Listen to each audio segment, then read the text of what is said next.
New additions to the Scottish League next season after decisively winning the voting at today's special general meeting in Glasgow.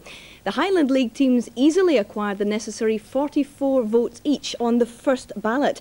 Caledonian Thistle well out in front on 68 votes, with Ross County in second place. Borders club Gala Fairydean were bitterly disappointed with their 35 votes, as was the Highland League's third representatives, Elgin City. Little Gretna picked up just 2 votes. The RAC club in Glasgow was where the domestic game's biggest changes in 20 years were finalised. 4 divisions of 10 clubs will soon be the norm, and today the country's existing 38 senior clubs voted on who'd be joining them next season. As polling began, representatives of the competing clubs had a nervous wait. Gala Fairydean's Matt Hall pacing the floor, Elgin City's representatives rather more sedate. But within just half an hour it was settled. League President Yule Craig made the announcement.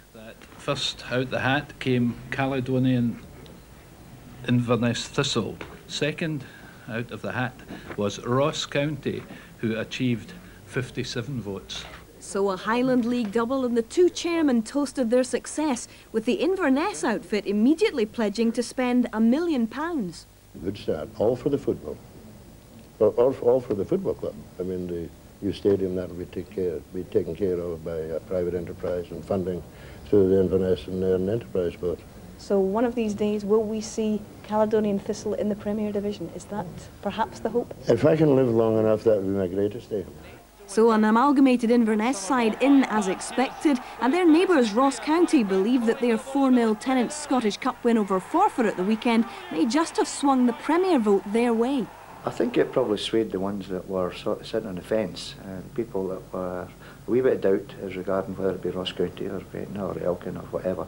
I think probably that whether they saw it on the television and that could be an asset to Scottish football. We're not in the best place geographically, but I mean it's not so bad now. The A9's a good road, and I think it's a credit to Bobby and his staff. Like that, we've done it on a purely. Our campaign has been based purely on football from a word go.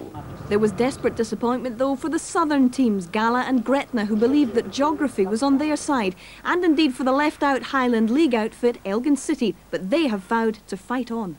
Yes, disappointment and jubilation there, and it was a similar story right around the country. We were with 3 of the clubs as the news they'd been waiting for came in, and it's with winners Caledonian Thistle that we begin. After 9 months of often frustrating merger talks, officials of Inverness's newly formed Caledonian Thistle Club had an anxious wait this afternoon before the news came through. But it was the result they'd been hoping for. Have you any good news for us? Well, the good news is that we won the day. Oh, that's fantastic. Great, that's fantastic. Great, well done. It means a great deal for the town of Inverness. It puts us on the football map.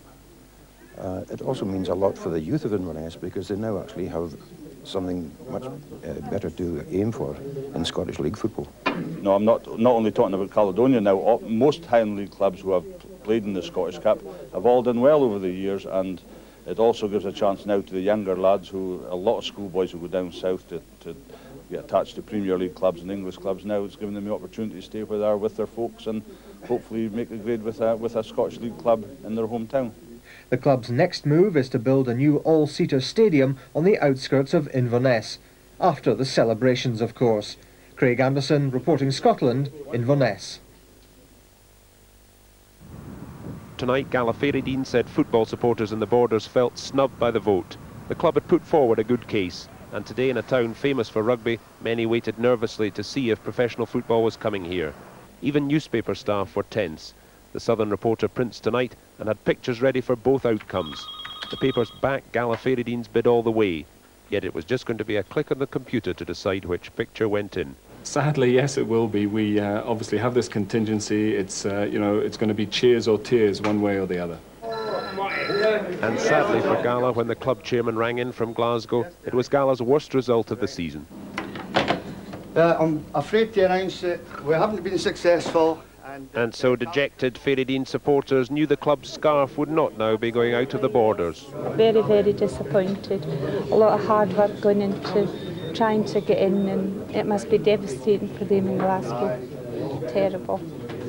Just don't know whether to cry or no. There's no immediate prospect of another shake-up, but if an existing club went to the wall, Gala secretary George McGill said they'd be back knocking at the door. Alan Mackay, reporting Scotland, Gala Shields. First in the vote was Caledonian Thistle, second was Ross County, third Gala Fairydean, and unfortunately Elgin City came fourth. So we will not be in the Scottish League next season, gentlemen. That's the decision of the Scottish League. Thank you. It was a dream shattered. Some had held on to the hope of promotion until the last minute. Borough Briggs boasted the best facilities in the north of Scotland and one of the best track records. They would have been Highland League champions if they hadn't been stripped of the title last year after allegations of cheating. Some fans feel that decision swayed today's announcement. I think it must have been a factor. I felt we had a good case, certainly, but possibly the stripping of the title last season has affected our chances. It's came at a bad time. Nothing to do with it at all. I just think that Ross County and Caledonian Thistle done their homework and put pretty strong cases forward, and basically that's the reason to go in. But officials are putting a brave face on it. We are about to consolidate ourselves as the #1 club in the Highland League. Hear, hear.